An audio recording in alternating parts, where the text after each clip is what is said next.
Hello, friends. This is Dorie Clark, and we are here with our weekly Newsweek interview show, Better, where we talk to leading authorities, executives, authors, and thought leaders about how we can improve our professional lives. Today, we're here with Roberta Matuson. She's the author of the new book, Can We Talk? And she is going to share with us insights and information about managing difficult conversations at work, which is certainly a topic that almost all of us have had to deal with in the past.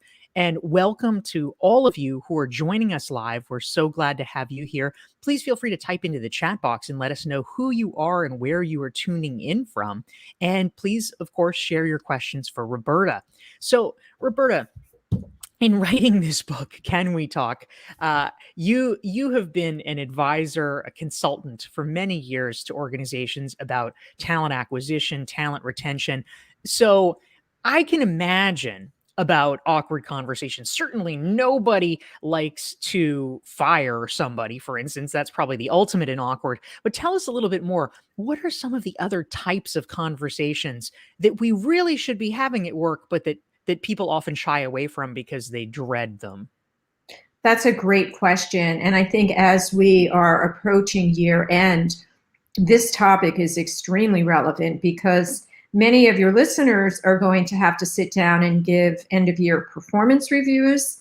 And, because of COVID, I think many of us, maybe we haven't been communicating as much or we've been cutting people slack. And now it's like, oh my gosh, like I have to go over the objectives that we set earlier on. And this person isn't really making it. Or you might be a person who, when you sit down and you're so excited because you just think you're going to get this really big raise, you may find out that that's not happening. So I wrote the book, Can We Talk, with the goal of providing not just the leader with advice and examples of how to handle these conversations, but also employees who have to have them with either their boss or a peer.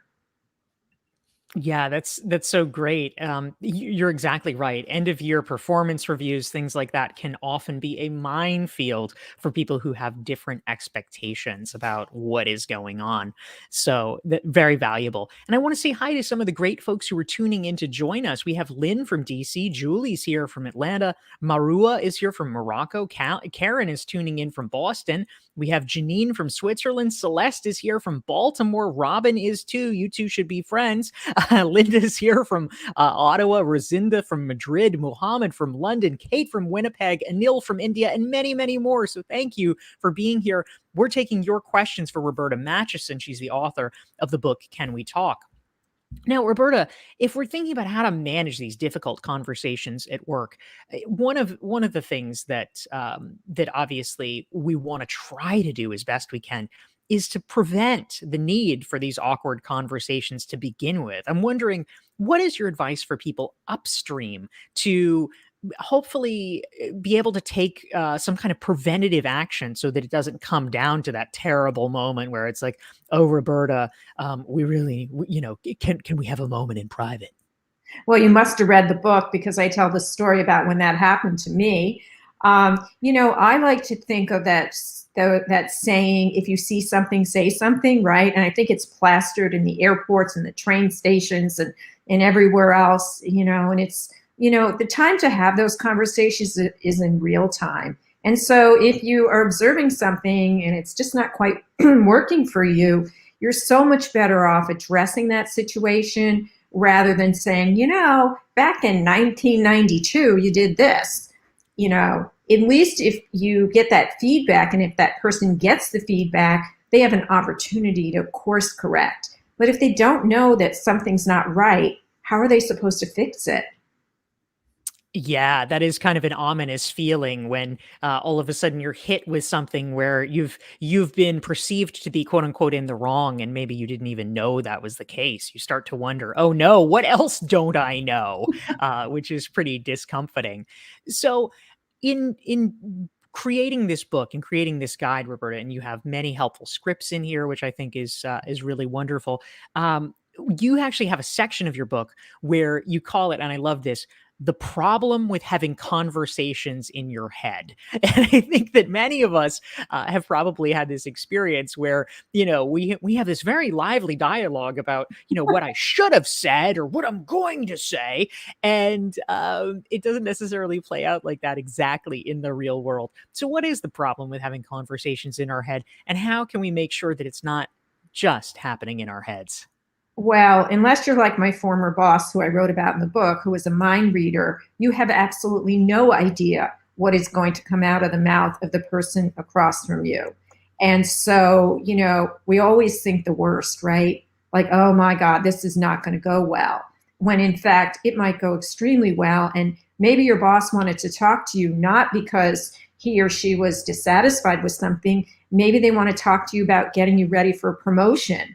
So, going in with this idea, like, this could be a really good conversation, but just in case it's not, let me read this book so I know how to keep my power. Because what happens, Dorie, when we get into these conversations and we're not prepared, and if we're on the receiving end, we often give our power away. And we're like a bobblehead, right? We're like, okay, okay, and we don't respond. And that's probably the worst thing you can do when you're on the receiving end of one of those "can we talk" conversations. Yeah, I think that's a great point, and you're exactly right, Roberta.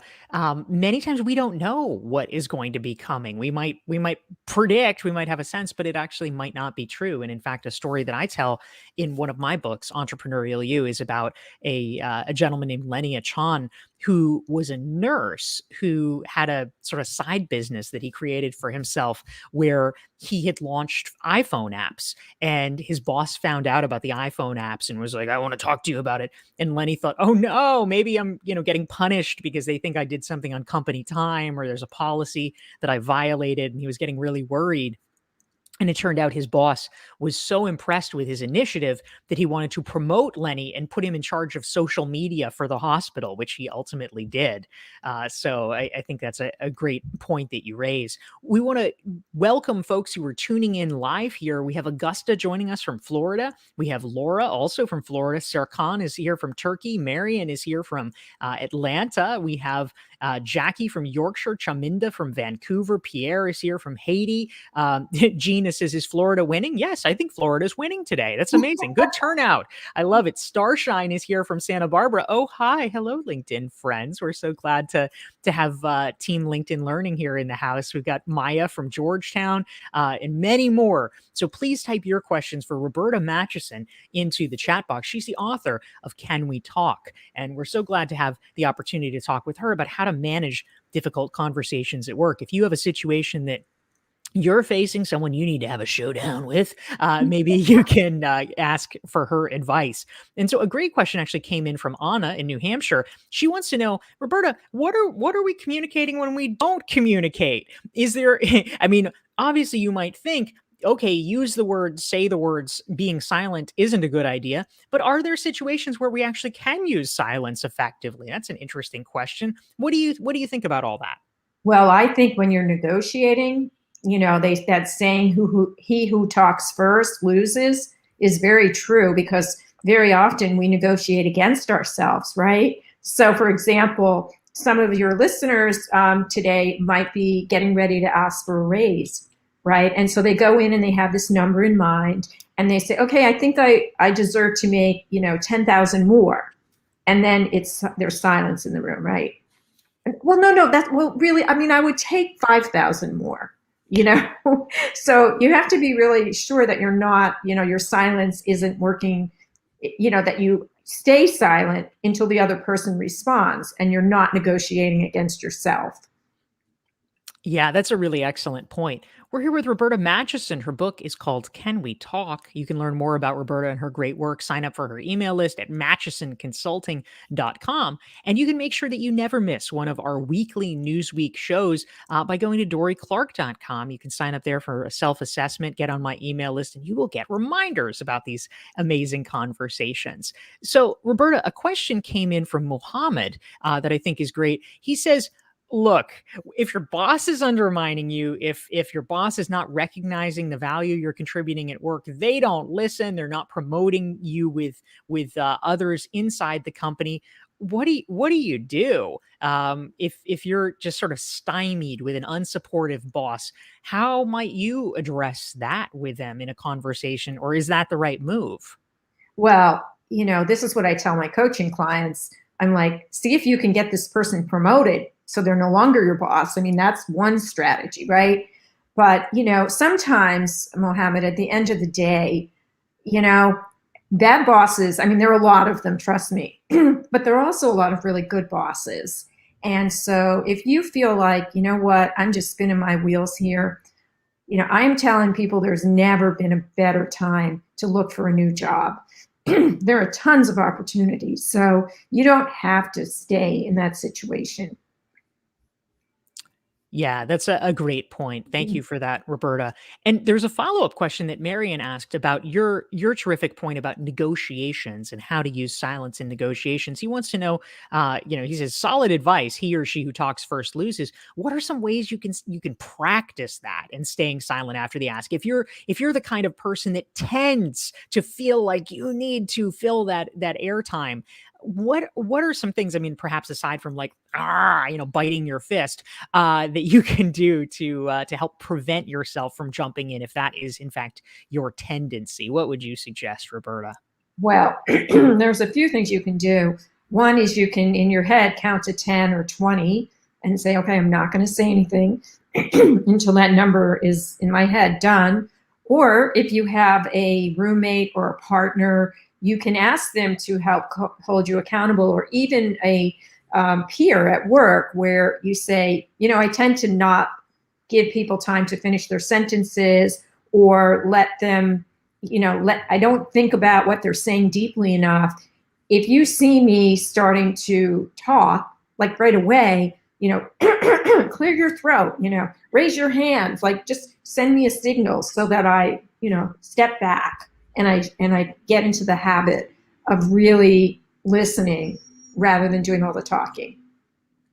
That's excellent. Yeah, enlist their support. Do the signals, the coughing, the ear pull, whatever it takes. That's great. We're here with Roberta Matuson, author of Can We Talk, about how to manage difficult conversations at work. And we just got a message in from someone who says, don't mention my name here, but they have a question and they want to know, Roberta, what do you do if you have a colleague that keeps lying to you? If you are in a situation with some problematic colleague, if they don't have the answer, they might lie to cover that up, or they might just be doing it to psych you out. How would you address that with a colleague that can't help but lie? Well, as you know, Dorie, I'm from New York, which means I'm very direct. So, I mean, I would start out by saying, help me to understand. You said this the other day, and now you're telling me this. What am I missing here? Or, I don't quite think that that's true, and here's why. Or, I'm not really sure, but I get the feeling that what you're telling me isn't exactly what happened. Can you enlighten me? I love it. I love it. We're not accusing them of anything. We are inquiring. Inquiring minds want to know. That is so true. Excellent. Good advice, and thank you. And this is a really nuanced point. We have some great questions coming in. So thanks to all of you who are tuning in. And please feel free to keep chiming in with your great questions. We want to hear what's on your mind. But Celeste had a question for you, Roberta. She wants to know, how would you describe and how would you address the difference between listening to understand and listening to respond? How do you sort of parse the difference between those things and how they might play out? That is a terrific question, Celeste, because I think most of us are listening to respond when we should really be listening to hear the other person. And I write about that in Can We Talk? I write about the need to be curious and to really listen deeply, so that, we're always so busy, like, okay, and then I'm going to say this, like I'm going to jump in and say this. But as we just talked about, it's okay to be silent. And when somebody's like, well, what do you think? Hey, just give me a minute. I really want to think about this. So my suggestion would be to really practice listening deeply so that you have an understanding and not just jumping into the conversation so that you can hear yourself talk. Yeah, I think that makes a lot of sense. Thank you, Roberta. We're here with Roberta Matuson talking about how to manage difficult conversations at work. And some great questions are coming in from our audience. Anna had another one, Roberta, that I think a lot of folks can relate to. She wants to know if there's a high stakes moment, right? If we have one chance, we want to do it perfectly. And sometimes we don't. Sometimes we mess up in these high stakes situations. How do we fix it? What are your thoughts and perspectives about something like that? Well, I would suggest that first of all, you forget perfect. Okay. There is no perfect. And I don't know about you, but usually when you're having these conversations, there's really not like in the Olympics, a judge or Dancing with the Stars, somebody's holding up, that was a 10. Dorie, that was only an 8. You know, give it your best and be prepared, which is, why when I wrote this book, I included a lot of different scripts and conversation starters. And I encourage you, if you download the book on Amazon or Barnes and Noble or wherever you get your books, make these words your own. You don't have to, be Roberta from New York. You could be Anna from California, who might be a little softer in her approach. But, the best way to handle high stakes conversations is to go in prepared. And when we're not prepared, that's when things fall apart. Yeah, that's a great insight. I love it. And it actually ties in, Roberta, with another question that we had come in that I think probably most of us at one time or another have experienced. So Chaminda is chiming in and he says, sometimes we might be in a conversation that's a little surprising. Maybe there's information we didn't expect or just something we didn't see it coming. So if that's the case, if we are caught off guard, how do we actually physiologically keep ourselves under control? Normally if you're stressed out, your voice might rise a little bit. Maybe you sound angry, or maybe you just sound a little scared. What can we do to make sure that we are not tipping the other person off so much that we are a little bit off our game? Well, I think there's nothing wrong with, asking for a pause and just saying, hey, can you give me a minute here? That news is news to me, right? First time I'm hearing this. Can we just take a minute? I want to collect my thoughts. And then you can take a deep breath and then say, okay, no one's shooting at me. No one's going to die here. What I say next isn't going to define who I am for the rest of my life. Let me start and say my piece.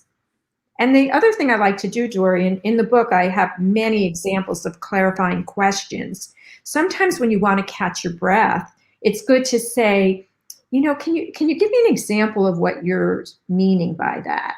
Right. And so you've just tossed the ball back over. And now you can sit there and sort of go, okay, this is what I'm hearing. Take a deep breath. You have an answer. Let's go. Yeah, I think that's really useful, Roberta. Thank you. Great advice there. And of course, these situations, having difficult conversations, it's not just something that happens at work. It's also something that can happen anywhere, like at home. And Like so, Thanksgiving. Everybody at the table should have this book. that is so true. Good point. And to that end, our friend Annette in Southern California had a question, Roberta, for you. She wants to know, what do you suggest for family situations if you've got someone who's a naysayer, someone who's a bully? Maybe you even have to spend Thanksgiving with them. What would you do to try to help deal with that and inoculate yourself?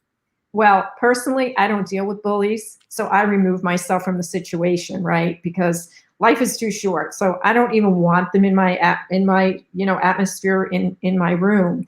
I've even bowed out of Thanksgiving dinners for that reason, but that's me. I find that when you are forced to deal with a bully, because sometimes you can't get out of that situation, right? It could be your sibling. Uh, I think, bullies do not like to be approached head on. And if you call that person out on observable behavior and you start with the words like, I feel, I've noticed, have you considered, that's the way to start that conversation. And to really have examples of what that behavior has looked like over the last few interactions, not just saying, you're a bully or, you're just a mean person. Well, what the heck does that mean? Right. I think that's great. And this is actually, Roberta, a really good transition into a point that Celeste made. Now, I imagine that that your title is a little bit tongue in cheek, but she says literally the words "Can we talk?" often make people be defensive. So if we actually want to be like, "Can we talk?" Literally, what are the words we should use so that we don't freak people out? Try this. Hey, do you have a minute? Nice and short and sweet. I like it. And I it's in like it. your tone, right? You're not like, hey, you got a minute? Get in here. It's like, hey, do you have a minute? Just very conversational.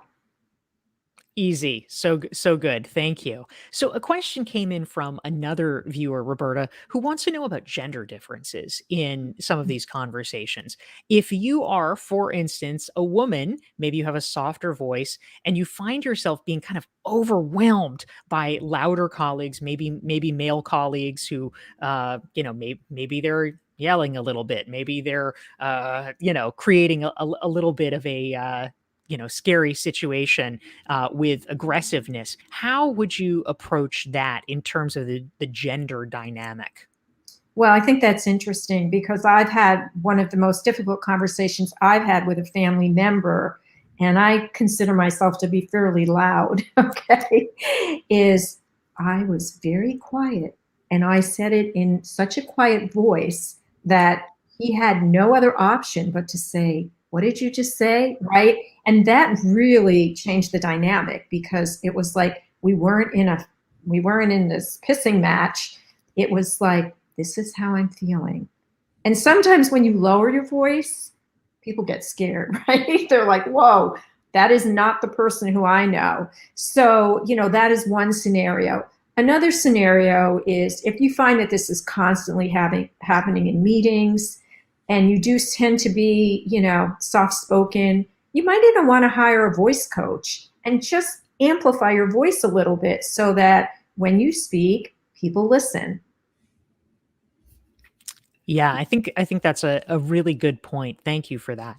And another, so many great questions are coming in here. I mean, there is no shortage of difficult conversations at work, unfortunately. And so Mandla had a question. He says, if you've just been promoted to lead a new team, obviously you're just forming relationships. You don't want to come in with guns blazing and alienate people. But nonetheless, if there are challenges, if you do need to have difficult conversations with people, how do you know when the right time is to do it? What would be your advice, Roberta?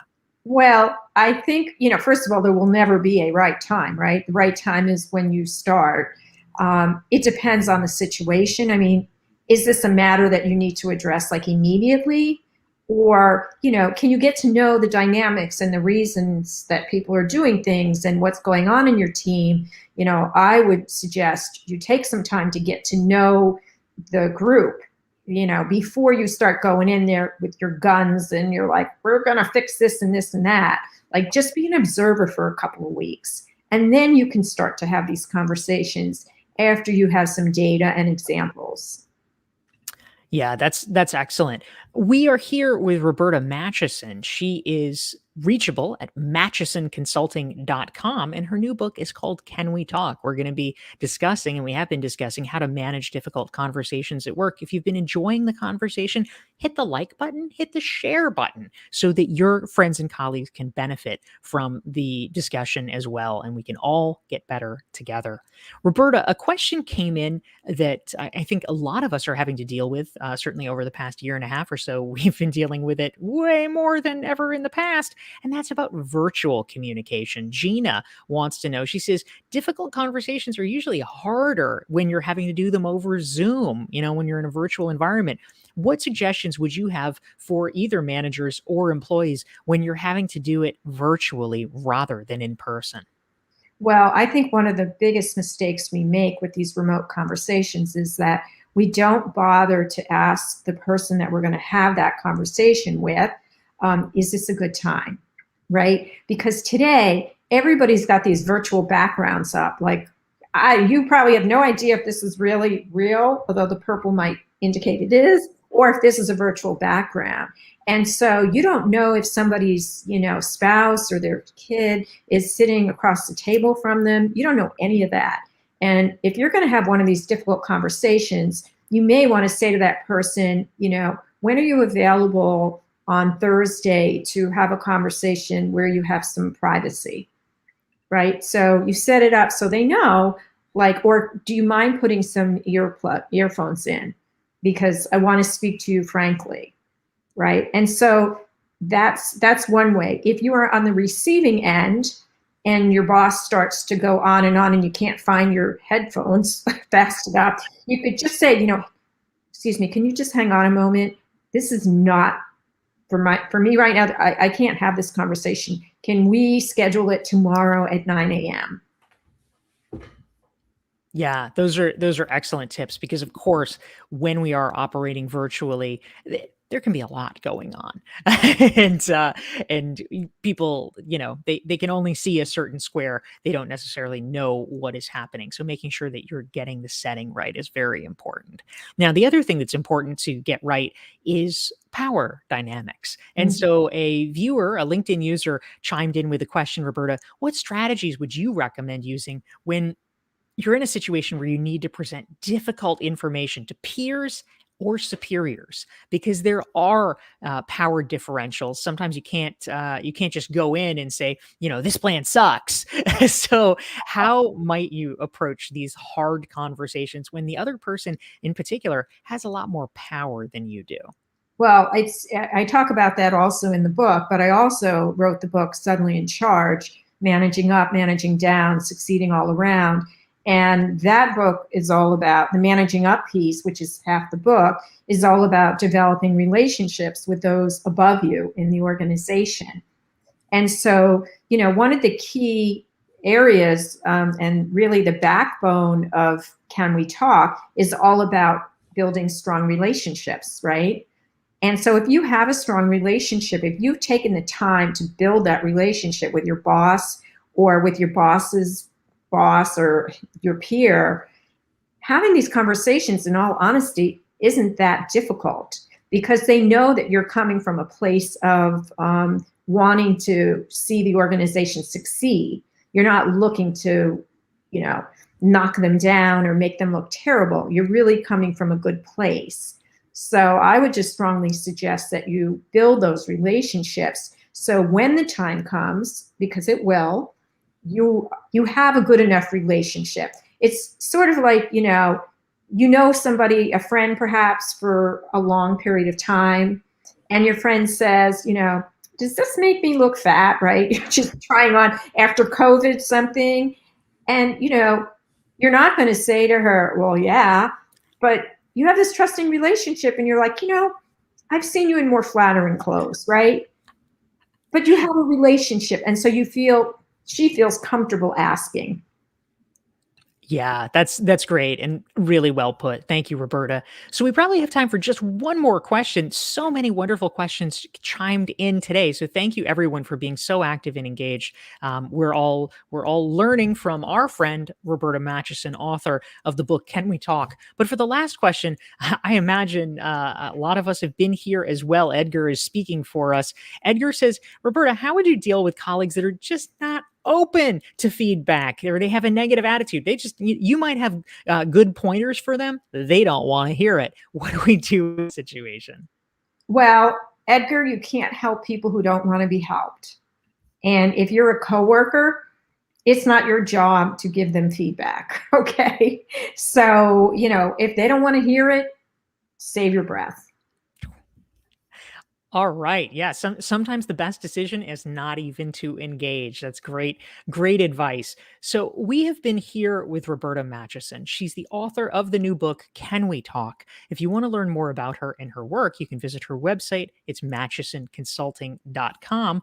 And if you want to make sure you never miss one of our weekly sessions here for Newsweek, our show is better. It's 12 p.m. Eastern, 9 a.m. Pacific, 5 o'clock in London. You can go follow me and subscribe to my LinkedIn newsletter at dorieclark.com/LinkedIn. Roberta, it's been such a pleasure having you here. I've enjoyed it as well. Thank you. Thank you to Roberta, and thank you all for tuning in. Take care and see you next Thursday.